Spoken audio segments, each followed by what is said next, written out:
Selamat malam dan selamat datang di Salam Ngontai. Untuk episode kali ini kita kedatangan tamu istimewa supaya lebih inklusif.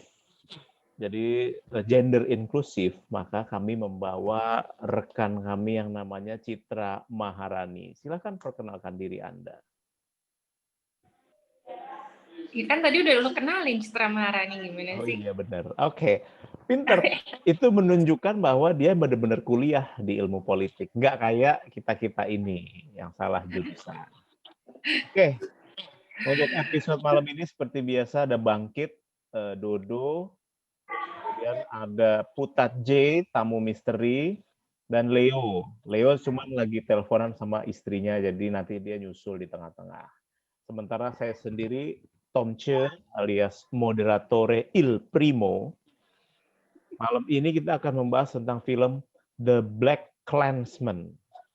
Nah, seperti biasa, sinopsis gue serahin ke Bangkit. Kit. Oh, gue ya. Oke, jadi kali ini kita bahas film nominasi Best Picture lagi. Ini nominasi Best Picture Oscar tahun lalu, Black Klansman. Dan ceritanya itu tentang infiltrasi detektif di Amerika, detektif di Colorado, di zaman ketika Amerika itu baru lepas dari segregasi antara kulit putih dan kulit hitam. Nah, si tokoh utama kita ini si John David Washington. Namanya siapa? Lupa gue. Roy. Robert David Taniago. Jadi Ron Stallworth itu dia lulus kuliah, masuk ke polisi, dan dia minat di bidang undercover task lah.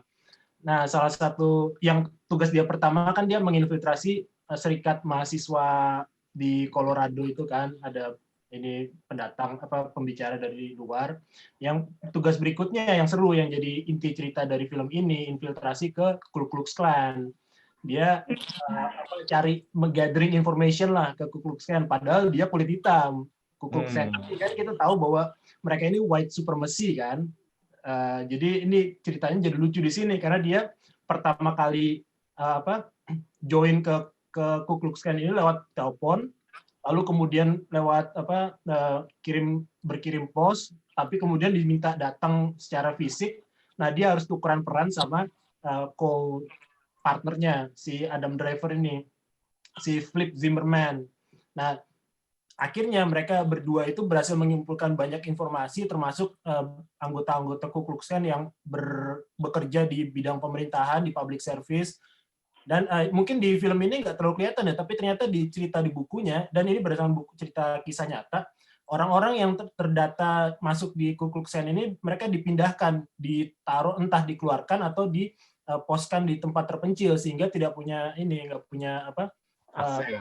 akses ke ini, ke atas, ke jenjang jajaran tertinggi gitu. Jadi dianggap berhasil lah, dan di akhir cerita mereka disuruh menghapus semua record tentang kegiatan infiltrasinya ini.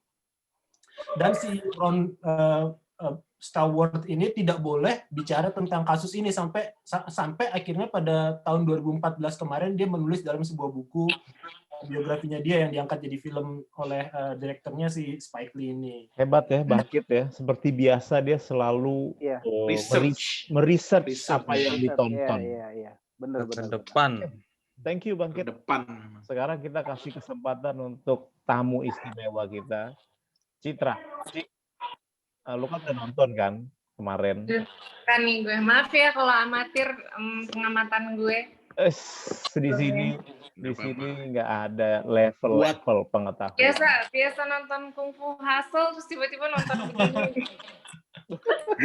Buat saya Citra, kamu selalu profesional. Udah deh Leo. Buat saya kamu selalu profesional. Aduh, boleh nggak sih dijaga, kita nih masih muda loh, nggak tua-tua amat. Bercandanya tuh jangan kayak om-om lah. Nggak tua-tua amat kita. Cik, Nah, lanjut. Cerita Cik tentang film itu menurut lu gimana dan relevansinya di masa sekarang apa sih? Udah lama gue nggak ditanya pertanyaan susah gini biasanya. Oke. Gue udah lama sih nggak nonton film yang ada politisnya. Ini kan zaman apartheid gitu kan. Menurut gue lucu aja dia bisa ngomong pura-pura jadi aksennya itu kayak aksen redneck gitu, padahal dia kan orang hitam gitu. Terus dia bisa ngomong, dia bilang I speak fluent in English and Jive. Kayaknya kayak wow keren banget bro gitu. Udah gitu aja sih.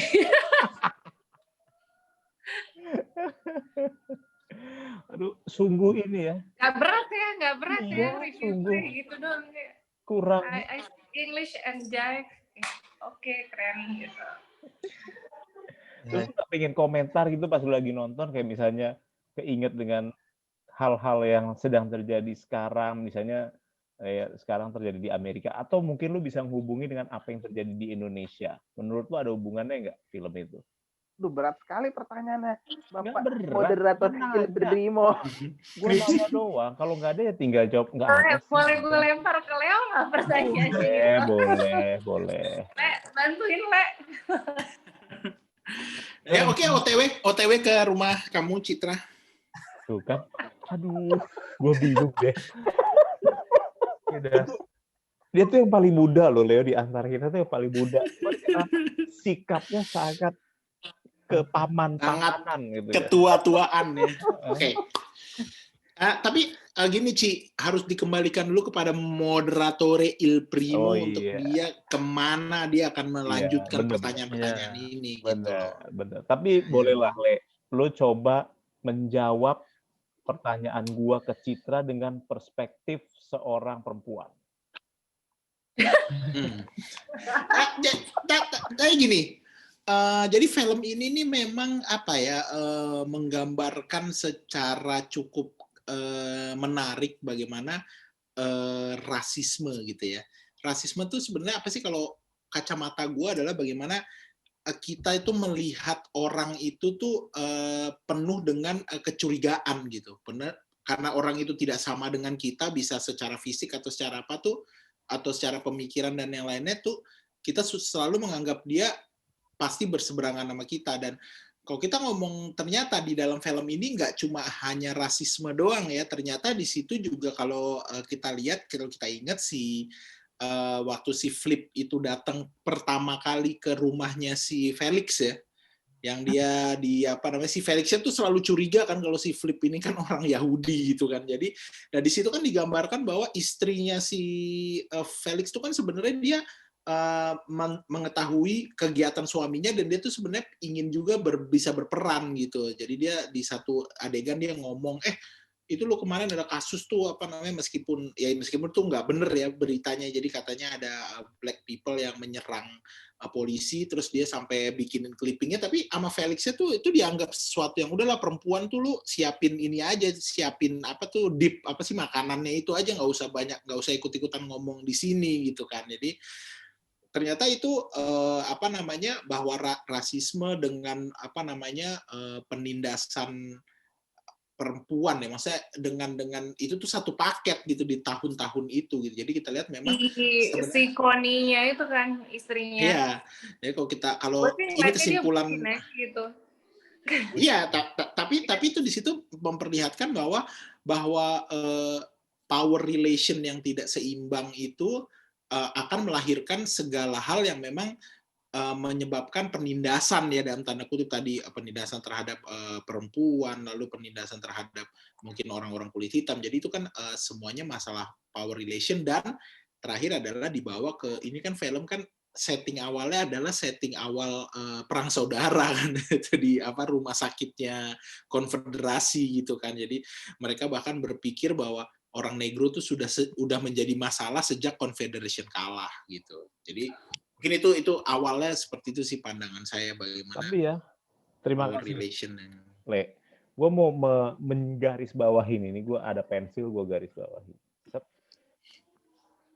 Si Leo panjang jelasin tentang relasi kuasa antara Connie dan Felix. Sementara Citra cuma bilang, menurut gue sih itu bucin aja ya. Itu benar lagi. Dan itu yakin aja gitu karena di situ kan dia tuh karakternya seorang Kwon itu kayak ya gue ini asumsi gue sebagai penonton ya, gue ngeliat dia tuh kayak cewek uneducated kelihatannya gitu, dari cara dia ngomong, dari cara dia nyampein opini, kayaknya semua yang dia lakuin tuh benar-benar cuman buat impressing si suaminya aja gitu. Kayak dia nggak terlalu paham politiknya, jadi kalau dikaitin sama orang-orang zaman sekarang tuh ibaratnya kayak sorry nih ya, bukannya suuzon, tapi yang demo-demo kemarin itu sebenarnya paham nggak sih isu yang didemoin tuh apa?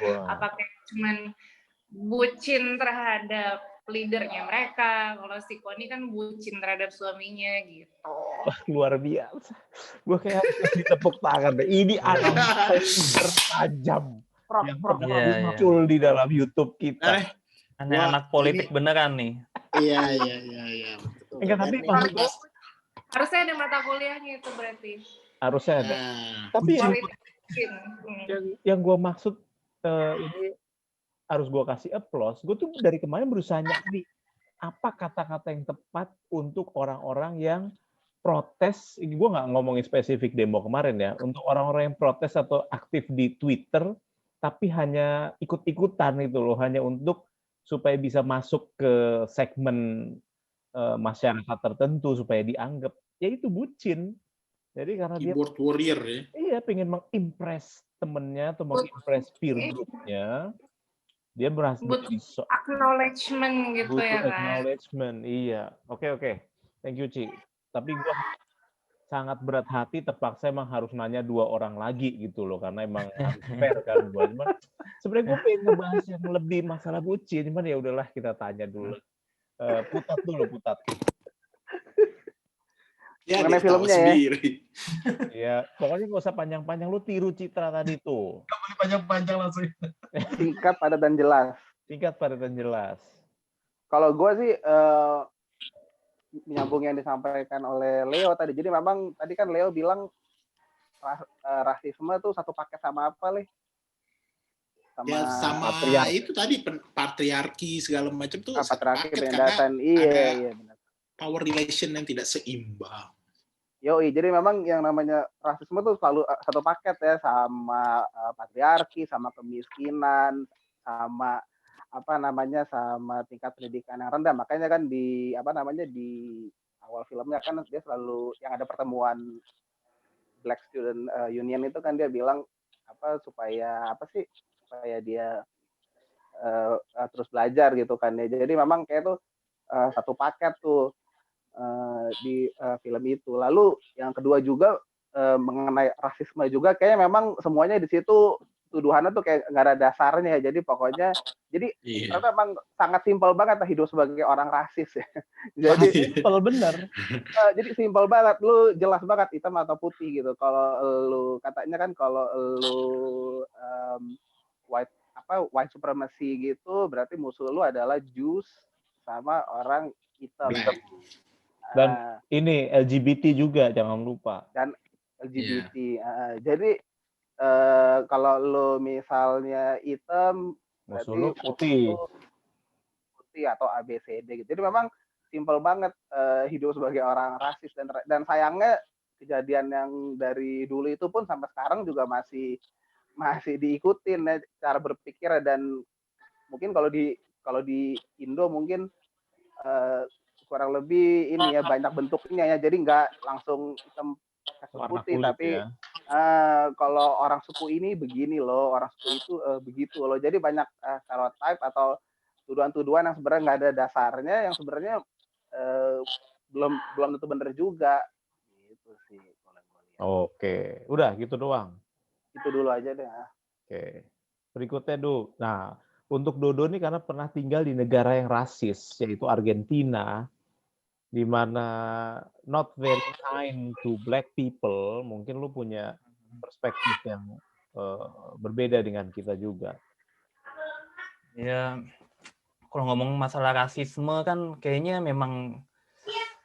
dulu itu memang kayak itu sesuatu hal yang biasa aja gitu loh, bukan sesuatu hal yang hina gitu ketika mereka melakukan suatu hal yang rasis kan di mana aja. Perdana Menteri Inggris juga pernah ngomong mengenai orang-orang India kan, kesannya udah kayak seperti apa gitu. Lalu di Argentina juga dulu juga ya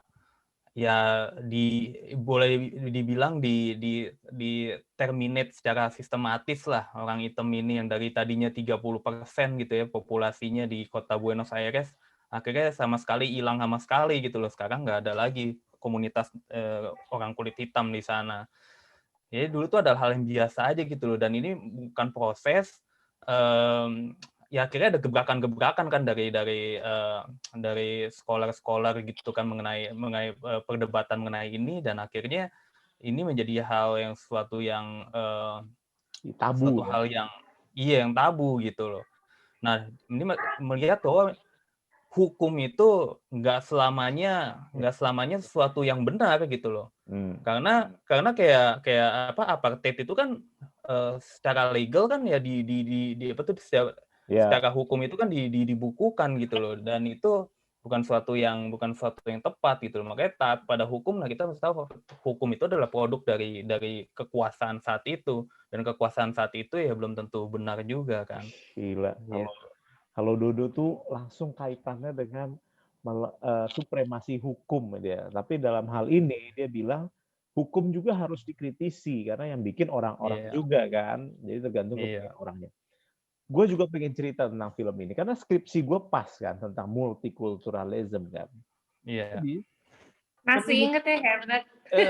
masih ingat. Gue udah amnes. Karena dia cuma satu-satunya tulisan dia itu aja. Saya masih ingat. Itu bukan cuma satu-satunya tulisan gue di kuliah ya. Tapi sampai sekarang pun satu-satunya apa yang ada di kepala jadi tulisan tuh ya cuma itu doang, skripsi itu. Ya. Nilainya juga nggak seberapa lagi Tom ya kan? Effortnya yang tinggi. Effortnya tuh impresif. Effort ya. Ya cuma itu doang, awal doang itu ya. Saya mute Anda ya. Anyway, yang gue pengen omongin adalah menurut gua rasisme itu atau perasaan curiga terhadap orang yang berbeda itu primal instinct kita, jadi dikembangkan jutaan kita manusia nggak sampai jutaan tahun ya, ratusan ribu tahun sudah dikembangkan oleh nenek moyang kita untuk selalu was-was terhadap apapun yang berbeda. Jadi itu insting kita secara hewani adalah memusuhi atau mewaspadai apa yang terlihat berbeda. Nah, cuma benar kata Dodo tadi, scholar semuanya mikir bahwa untuk menciptakan dunia yang lebih teratur, lebih tertib, harus dibuat kesetaraan tadi. Nah, itu menurut gua, dan itu mengenai rasisme ya. Dan tentang film ini, gua tadi mencatat apa yang Bangkit bilang. Lucu, menurut Citra juga lucu. Gua nonton film ini berharap lucu, seperti nonton Black Chick. Karena premisnya sama kan, orang hitam nyamar jadi orang putih. White chick. Iya, white chick kok Black Chick. Rasis lo Tom. Tadi bener sebelum kita. Iya. Grogi ini ada Citra grogi nih. Moderator itu prima. Rasis. Ini anak-anak zaman sekarang kayaknya nggak ada yang tahu film White Chick sih. Gak ada film White Chick ya? Emang nggak pada nonton Trans TV apa? Umur lah. Putar terus. Kan diputar terus di Trans TV. Anyway, gue pikir Black Klansman tuh akan selucu White Chick karena ada orang hitam yang menyamar jadi orang putih. Pas gue tonton kok serius gitu, gak ada lucu-lucunya sama sekali menurut gue. Dan ini terlalu real untuk kasus Amerika kan, karena apa yang si David Duke bilang itu apa yang sedang digaungkan sama Donald Trump sekarang, and it's gaining traction gitu loh. It gain traction di pemilu yang sebelumnya, dan sekarang juga diulang pola yang serupa gitu loh. Sementara di Indonesia pun ada kemungkinan itu terjadi juga dengan yang Putat bilang tadi, dengan segregasi yang berbeda jenis gitu. Jadi ini film yang akan selalu relevan. Satu komentar lagi dari gua tentang film ini. Biasanya gua kalau nonton film tentang rasisme nangis. Kayak nonton apa Ini tuh? enggak. 12 Years of Slave. So He's a Safe gue nangis melulu dari awal karena ya ampun sedih Dan banget. itu tuh yang Cuba Gooding Junior yang dia jadi orang pertama di Marinir yang si tim apa tuh, nangis juga gue nonton tapi lupa judulnya apa. Iya, kayaknya judulnya The First Black Marine bukan ya? Literally ya, Tom. Literally, Tom. Tapi gini, moderatori. Saya belum kasih izin Anda bicara. Oh, baik. Mohon maaf. Karena kita mau kasih Citra lagi. Iya lah. Iya. Masa udah diundang jauh-jauh, cuma dikasih sebentar aja. Iya, betul. Tapi tolong langsung Citra yang ngomong, jangan Anda lagi yang ngomong. Kalau bisa langsung Citra saja. Kan belum gua kasih pertanyaan. Belum. Menurut lu, Ci, kasus yang terjadi di Amerika yang digambarkan dalam film Black Klansman ini, apakah bisa terjadi juga di Indonesia?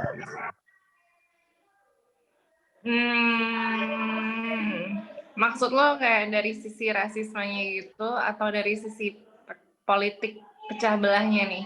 Dari sisi dari sisi ini. Bagaimana si David Duke itu Grand Wizard of Ku Klux Klan mau masuk ke dunia politik? Iya. Kalau menurut gue sih orang kayak gitu tuh lebih ke apa ya, kayak chauvinis banget gitu loh. Jadi di Indonesia sangat mungkin karena kayak semua suku kayak ada orang-orang tuh yang masih menganggap mereka tuh yang terbaik dari sisi mungkin gue yang paling cultural, gue yang paling sopan. Dan gue nggak tahu kenapa chauvinisme itu sebenarnya bisa terbentuk gitu. Mungkin yang tadi lo bilang, Tom, yang kayak secara biologis itu otak primitif kita itu udah memecah belah sebenarnya, kayak itu tuh udah ada dari manusianya sendiri. Kayak si speech-nya siapa sih, Kwame siapa tuh yang cowok yang di Union itu? Namanya lo?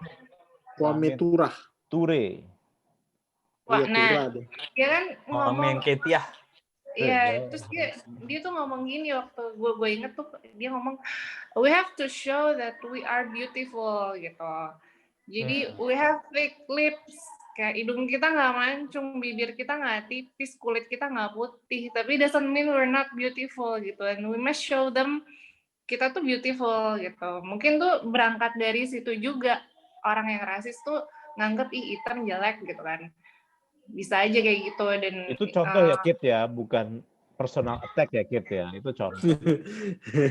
Enggak, maksudnya itu yang gue nangkep dari sana tuh yang terkait sama yang lo bilang tadi, maksudnya karena beda mungkin yang ke-trigger tuh di otak tuh alarmnya adalah oke, beda, gue harus be cautious nih gitu kan, hati-hati nih. Itu yang apa sih, itu teori apaan tuh yang lo bilang, yang bagian primitif otak manusia yang gue gak bilang teori apa-apa sih.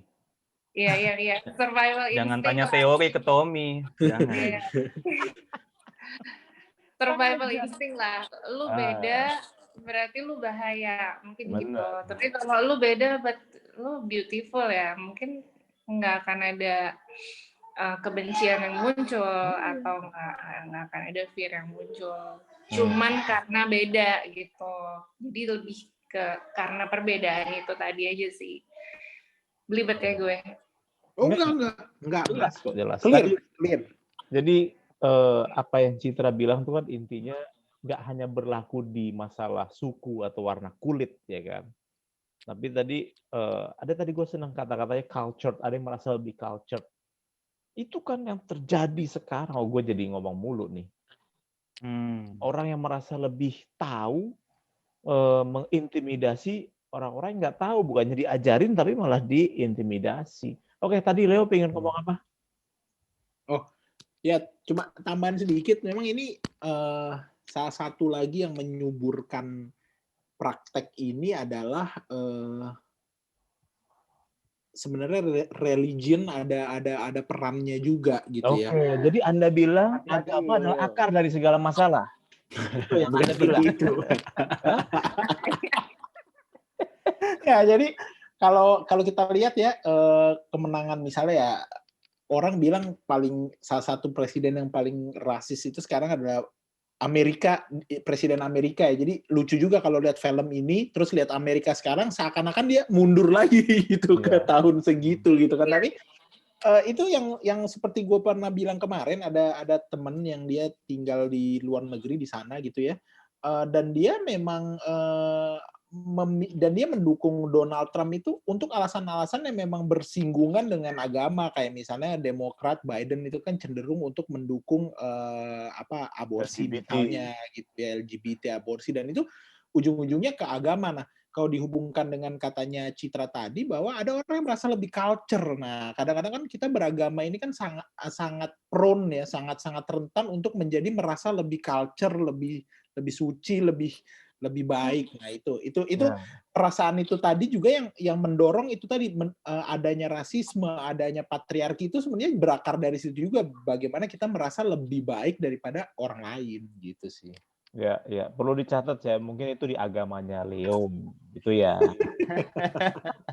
Nah, you being racist sekarang. You being racist now. Nah, gue nyontohin betapa mudahnya gitu ya, betapa mudahnya otak kita tuh memproses. mensegregasikan. Iya, betul.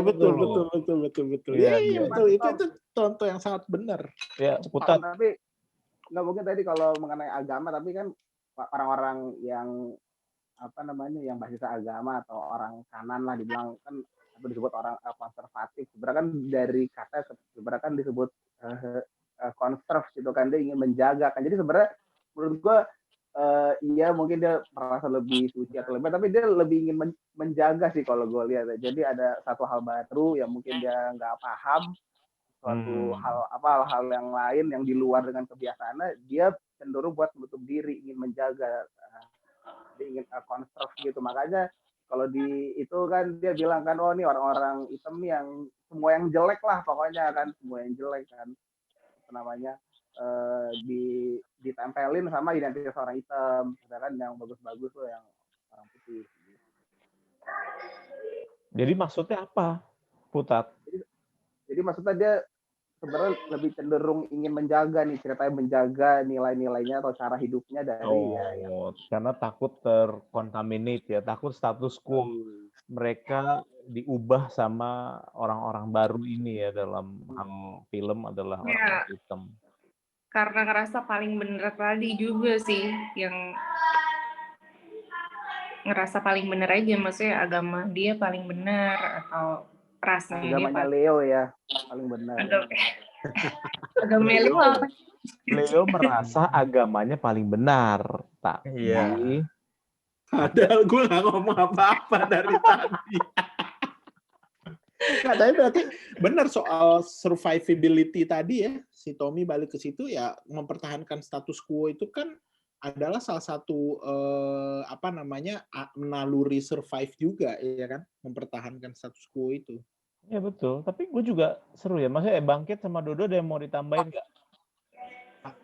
Ya lu ngomong dulu tadi, lu ngomong apa lu? Iya, apa tuh? gue tahu, emang gue basa-basi doang. Makanya gue bilang ya. Enggak, bagus. Dodo butuh diumpanin tuh sama lu, Tom. Iya. Tadi gue pengen ngomong apa ya, gue jadi lupa. Ini tuh bisa ditarik ke skala yang kecil juga sebenarnya. Jadi kita ngomongin skala bermasyarakat seluas negara, tapi sebenarnya kita juga bisa narik ke bermasyarakat ke unit terkecil, yaitu unit kita sendiri sebagai manusia, makhluk sosial dan politik, kan, zoon politikon. Bahwa gue tuh udah lupa sebenarnya pengen ngomong apa, karena terdistract dengan analogi-analogi. Jadi kita mungkin lempar dulu ke Bangkit atau ke Dodo. Gue lupa beneran. Oke. Gue cerita sedikit tentang endingnya film ini ya. Jadi ketika film ini selesai, dia harus tutup buku, semua record-recordnya, dan nggak boleh ngomongin itu. Dipikir kasus Ku Klux Klan yang rasis ini sudah jauh berkurang, udah inaktif di Colorado Springs itu. Ternyata dia salah. Ternyata mereka tetap berkembang, dan sampai akhirnya ada Burning Cross itu kan terjadi di akhir film. Dan organisasi ini terus tetap berlanjut dan kayak tadi dibilang sama Tommy, dapat traksi di akhir-akhir ini. Jadi tidak hilang. Jadi sentimen antar grup itu masih bisa dijaga dan dibangun ya, salah satunya karena untuk status quo itu masih bisa dijual lah untuk kepentingan politik. Nah, endingnya jadi gitu, apapun yang sudah mereka lakukan dulu itu ya tetap susah ternyata untuk menghilangkan rasisme dan prejudice itu. Masih tetap ada sampai menurut sekarang. gua nggak bisa emang, karena itu inherent di dalam jiwa manusia.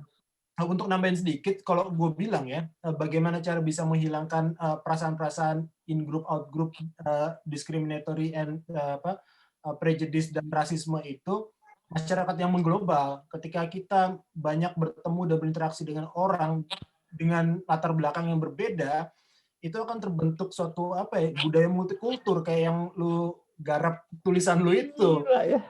Satu-satunya tulisan lu itu, Tom. Iya. Emang pada awalnya susah, tapi ketika melting pot ini terjadi di satu kota misalkan, itu perbedaannya masih kelihatan lah antara pendatang sama yang sudah established di yang status quo. Cuman ketika ada upaya dari negara untuk membantu terbentuknya masyarakat yang guyup, itu akan berkurang sentimen rasis dan antar golongan, itu akan jauh berkurang. Tapi dalam skripsi gua membuktikan bahwa upaya dari negara pun nggak cukup. Terbukti dari kota yang sedang Dodo tinggali sekarang di London. Kebijakan partai, oke lah, malah jadi ngebahas skripsi gua. Tapi gue jadi ingat tadi gue pengen ngomong apa. Maksudnya gini, ketika harus ditarik ke unit terkecil, itu jangan-jangan kita sendiri belum bisa melaksanakan, belum bisa menghilangkan primal insting kita untuk melawan apapun yang berbeda atau mengubah status quo. Contoh yang bisa relate sebenarnya ada Citra sama Leo yang sama-sama punya anak. Lu ketika anak lu udah mulai sotoy, lu merasa terinjak-injak nggak harga diri lu? Kayak, itu gimana? Enggak juga sih, Tom. Itu mungkin karena lu kan agak kurang ya. Malah kebalikannya. Gue mempelajari untuk ngalah sama anak gitu loh. Oh iya. Tapi gini, Tom, bisa juga anak itu tuh termasuk status quo kita, Tom.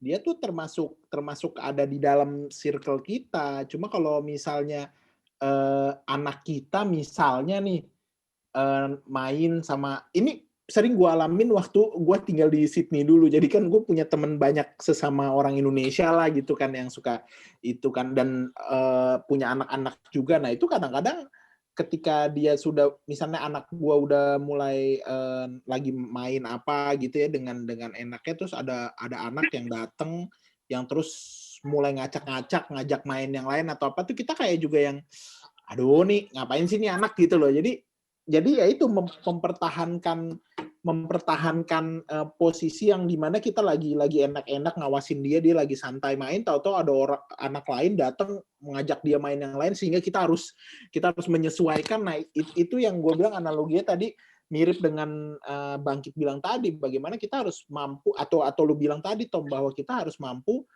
memang bukan merendahkan diri ya, jadi kayak menyesuaikan diri bahwa perubahan tuh pasti ada gitu kan, ada dari luar, ada orang-orang yang merusak tongkrongan gitu ya, Lea. Nah misalnya gitu juga kan di tongkrongan ada orang. Bukan itu, maksud gue gini, coba gue rephrase kata-kata gue ya supaya lebih. Jadi kayak misalnya gue biasa sama anak gue tuh berdebat gitu ya, kayak mau makan apa tuh bisa ribut gue kan, kayak mau makan apa ini, aku nggak suka. Anak gue berani talk back ke gue. Nah, tapi buat orang tua gue itu tabu. Asli, zaman dulu abis loh kayak gitu. Iya kan? Buat sekarang tidak. Kayak nggak boleh gitu sama ayahnya itu. Tapi gue ada cerita menarik yang mau gue share nih. Oh boleh. Di mute semua. Jadi ada suara noise dari mana sebelum Citra mulai cerita ya. Ini di mute dulu coba si Tomce. Jadi gini, ada satu kisah, gue lagi ke playground, di sebuah playground di Jakarta yang banyak bulenya. Di situ anak gue lagi main perosotan. Terus nih ada anak bule satu, dia nggak nunggu anak gue selesai merosot. Terus abis itu dia langsung turun dan anak gue otomatis ketendang dari belakang, jatuh, terus nangis gitu. Terus ya udah, abis itu gue tahu orang tuanya yang mana. Ini ada bapak-bapak bule, badannya gede pula. Gue samperin, terus gue ngomong, anak lo tuh pakai bahasa Inggris tapi ya. Oh. Gue bukan tipe orang yang segan banget sama bule kayak biasa kan orang sama bule kayaknya suka nunduk banget gitu kan kayak. Gue kayak bodo amat, gue bilang, anak lo tuh nggak ngantri, anak gue ketendang nangis nih, jadi sakit gimana, bla bla bla, gue ngoceh gitu kan ke bapaknya yang bule itu. Di luar dugaan gue, reaksi pertama dia itu, menurut gue impresif sih. Jadi dia nyamperin anaknya. Kalau orang Indonesia yang lain nih, atau kebanyakan ibu-ibu gitu, pasti langsung, aduh maaf ya, atau langsung marahin anaknya di tempat ya kan. Tapi reaksi dia manggil anaknya, sini. Terus dia bilang, what happened? Gitu. Jadi kayak dia respect sama anaknya. Dia mau denger dulu anaknya itu punya pandangan apa terhadap apa yang baru terjadi. Baru kalau emang anaknya salah, ya udah minta maaf. Kalau misalkan anaknya ternyata nggak salah, emang ada emak-emak gila lagi ngegas aja gitu kan, anaknya tuh harga diri si anaknya itu pasti tercoreng walaupun masih kecil gitu loh. Jadi menurut gue kayak wow, oke juga nih bapak gitu. Betul. Nah itu maksud gue. Jadi untuk menjadi si bapak bule dalam ceritanya Citra tadi itu bukan hal yang mudah gitu. Itu langkah pertama untuk mengalahkan semua prejudis yang sudah terprogram di DNA kita, itu adalah dengan menghadapi unit terkecil kita dulu yang ada di sekeliling. Gimana menurut kalian? Setuju nggak? Setuju. Ya kayak anak kecil tuh sering nggak di-respect emang pendapatnya, opininya. Mungkin kayak ini yang berbeda kayak gue sendiri akhirnya jadi langsung berkaca di kejadian itu. Oh, jadi di playground itu juga ada kaca ya? Lu berkaca. Jadi gue kayak gue tiba-tiba kepikir aja, ini gue kalau jadi dia, gue auto minta maaf nih ke ibu-ibu yang ngomel ini, aduh maaf ya Bu ya gitu. Tapi gue nggak minta maaf dulu dong, gue harus verify dulu dong ke anak gue, bener nggak sih anak gue salah gitu. Jadi gue appreciate itu dari dia gitu. Masya Allah. Maksud kalau gue. dalam agama gue itu namanya tabayun. Masya Allah. Ini ngomongin rasisme tapi dari tadi moderator El Primo nih rasis terus dari tadi nih. Rasis ini. Jadi balik lagi ke agama ya. Gue tadi udah tidur loh Tom, tapi karena lo ngomong tabayun gue langsung bangun lagi. Pokoknya lo mendengar istilah-istilah PKS langsung bangun ya. Oke, gue rasa udah cukup panjang kita ngobrol, seru banget. Gue kasih waktu buat closing statement. Siapa yang mau duluan deh? Ya tentu dari tamu istimewa. Jangan, dia malah terakhir gimana? Oh, mana terakhir? Oke. Dari yang paling tua aja lah kalau gitu. Ya udah, Dodo, closing statement. Biasanya Dodo closing statement berapi-api soalnya dia. Enggak lah. Ya rasisme sebenarnya nggak perlu jauh-jauh di Amerika juga ya, di kita juga kita masih punya masalah itulah terhadap etnis Cina lah, terutama apalagi ya terhadap Papua lah, isu yang hangat sekarang kan, apalagi mengenai Papua ini kan kita ini selalu menggebu-gebu masalah NKRI, harga mati lah, tapi ngelihat konsep itu hanya sebatas teritorial aja, tapi apakah kita sudah menganggap orang-orang Papua itu adalah bagian kita, itu kan pertanyaan yang harus kita jawab gitu loh. Kita apakah sudah peduli dengan dignity mereka gitu kan di sana. Soalnya kalau kita lihat sekarang tuh kita lihat orang Papua tuh, kalau kita ketemu orang Papua kesannya ini orang mau lepas dari Indonesia gitu loh, kesannya gitu kan. Jadi kita melihat kita juga tutup mata terhadap brutality gitu loh yang dilakukan oleh aparat gitu ya, oknum aparat di sana.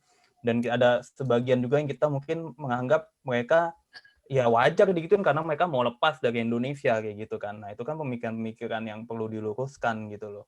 Kita tuh kalau memang mau melihat Papua sebagai bagian kita, ya kita juga harus ya bisa nggak menerima orangnya gitu kan sebagai bagian dari kita gitu loh, Papua ini. Tapi closing statement yang bagus bahkan memancing sesuatu juga dari gua, menghubungkan dengan cerita dari Citra. Jadi ketika si anaknya bule itu dituduh melukai anaknya Citra, dia tanya what happened. Jadi sebenarnya ketika Papua ingin merdeka, harusnya bangsa Indonesia itu bertanya ke orang Papua, What happened? sampai kamu juga pingin Betul. punya perasaan seperti itu. Kita sok banget Betul. NKRI harga mati, kita nggak pernah nanya what happened to you guys gitu kan. Oke, Iya. it's for another topic, tapi Ya. closing statement yang oke. Putat tidur mulu dari tadi. Kalau gue mungkin untuk skala yang lebih kecil aja kan, kalau di film itu kan sebenarnya kan di ujungnya pada akhirnya si siapa yang cewek yang hitam itu kan juga bisa berkawan juga kan sama polisi-polisi yang pada awalnya kan dia nggak suka kan sama dia menyebutnya polisi apa gitu kan. Jadi sama saran gue buat orang-orang yang masih rasis gitu atau masih melihat rasa lebih superior gitu, coba lo berteman gitu kan dengan dengan orang yang di luar kelompoknya gitu ya, karena pada akhirnya kita akan tahu bahwa sebenarnya juga nggak ada bedanya antar manusia kan, semua organ fisiknya sama, cara punya perasaan juga, jadi sebenarnya nggak ada yang berbeda gitu, cuman yang di pikirannya aja tuh bahwa sebenarnya tuh ras tuh ada tingkatannya secara horizontal, sebenarnya semua sih sebenarnya vertikal aja, semua sama aja sebenarnya. Oh, gue juga lagi-lagi gue tergelitik dengan closing statementnya Putat, karena gue rasa dia ingin menyampaikan pesan untuk teman-teman aktivis kirinya bahwa cobalah jangan terlalu anti sama kapitalis, coba berteman dulu. Coba berteman dulu dengan para kapitalis itu. Ternyata sama aja kok tujuannya. Kalau udah enak, lama-lama juga enak. Iya. Betul. Oke, thank you. Bangkit. Ya, ini makin mengkristalkan kemampuan dan keahlian kita sebagai ahli tautologi. Menyatakan satu hal yang sama dalam satu kalimat, dalam satu tarikan nafas ya. Kalau udah enak, lama-lama pasti enak. Iya. Ya udah closing statement cepat. Anda nih juga leletologi ini. Diam Anda, saya remove. Nggak, oke lah. Kalau poin-poin tentang rasisme baik di Amerika sendiri maupun di Indonesia, kayaknya teman-teman udah pada bahas banyak ya tadi ya. Kalau saya lebih tertarik bicara filmnya aja lah. Film ini membuat saya senang dengan dua aktor utamanya, John David Washington sama Adam Driver. Dan terutama untuk Adam Driver ya, saya ngebet nih si Adam ini suatu saat akan menang Oscar karena udah 2 kali berturut-turut dia bisa menunjukkan bahwa dia layak menjadi masuk nominasi Best Actor dan Best Supporting Actor kan. Dan di sisi lain juga dia main satu tokoh yang yang widely recognized sebagai Kylo Ren di Star Wars sequel ya, trilogi sequelnya. Nah, jadi ke depan mungkin si Adam Driver ini akan menang Oscar, yakin lah. Ya mungkin nggak tahu berapa tahun, tapi percayalah. Yang kedua, John David Washington ini juga suatu aktor yang mumpuni. Ini breakout filmnya John David Washington, Black Klansman ini. Sebelumnya itu dia pemain football, American football. Terus dia main di film kecil dan langsung ditarik di film Black Klansman ini sama Spike Lee. Karena Spike Lee teman sama bapaknya kan, si Denzel Washington, dan si John itu David anaknya Denzel Washington. Gue baru tahu loh. Anaknya Denzel, dan dia awalnya jadi pemain American football, tapi akhirnya banting setir beberapa tahun terakhir kemarin itu dia main di film, ditarik sama Spike Lee. Dulu dia pernah jadi cameo di filmnya Spike Lee yang Malcolm X, yang tokoh utamanya si bapaknya sendiri, si Denzel Washington. KKN. Oh, itu anaknya. Karena kepiawaiannya dia di Black Klansman ini diketahui sama Christopher Nolan, langsung ditarik di film Tenet. Nah, pertama kali gue sebetulnya ngelihat John David Washington itu di trailernya film Tenet. Keren banget ininya Halo, closing statement-nya apa? kalau si Stephen-nya udah film aja. Ini udah ngomongin Tenet malah. Loh, iya, bahwa dua aktor terbaik filmnya itu depannya akan jadi aktor besar. Bagus. Gue lebih bahwa si Adam Driver ini akan suatu saat akan menang Oscar. Oke. Kalau gue simpulkan berarti Black Klansman ini worth to watch karena ada 2 aktor yang diproyeksikan oleh Bangkit menjadi aktor besar di masa depan. Oke, thank you. Leo.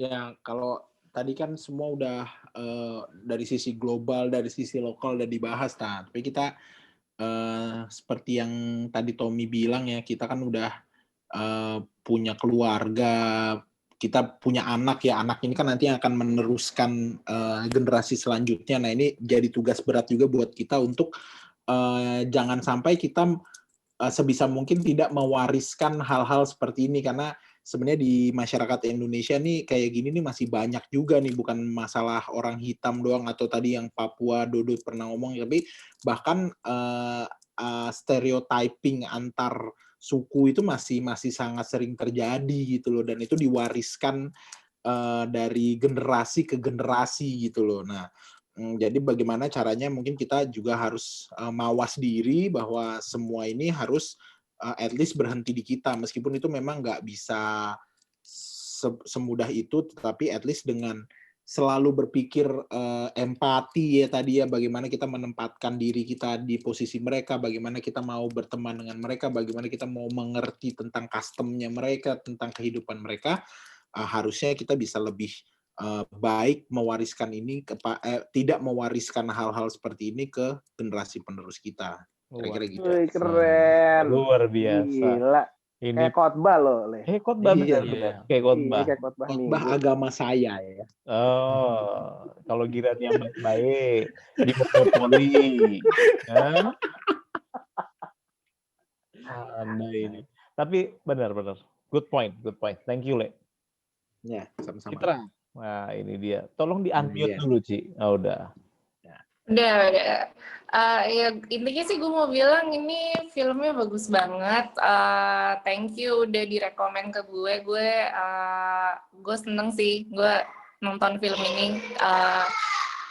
Terus ya paling statement yang tadi udah pada keren-keren sih. Jadi enteng aja gue cuma mau bilang gue have fun nih ngebahas film ini malam ini, dan ternyata satu film tuh bisa jadi topik yang jadi bahan pemikiran macam-macam juga buat even generasi selanjutnya loh, kata Leo. Ya memang Jadi, tujuan wow, dari keren juga. Iya, tujuan dari kita ngobrol itu untuk melebarkan perspektif dari satu sudut pandang untuk apa? Mencerahkan rakyat Indonesia. Untuk jadi tabayun. Citra nggak ini kan, nggak nyesel dong diundang ke podcast kita ini dong. Langsung. Seneng. Malah seneng. Kirain nggak mau dijawab. Oke, dengan Ntar nggak jawab bilang rasis lagi gue. Enggak deh. enggak lah, kalau sama Leo nggak rasis. Sama kita tuh enggak, kita semuanya egaliter. Kecuali Billy ya. Itu nanti bisa dia. Oke. Nanti tolong ya itu dikeluarin. Iya. Dengan tadi closing statement dari Citra, maka mengakhiri juga episode kali ini mengenai film Black Klansman. Terima kasih atas perhatiannya dan terima kasih buat teman-teman yang sudah menyumbangkan perspektif dan opininya. Sampai ketemu lagi di episode berikutnya di Salam Ngontai. Selamat malam. Bye. Bye. Bye.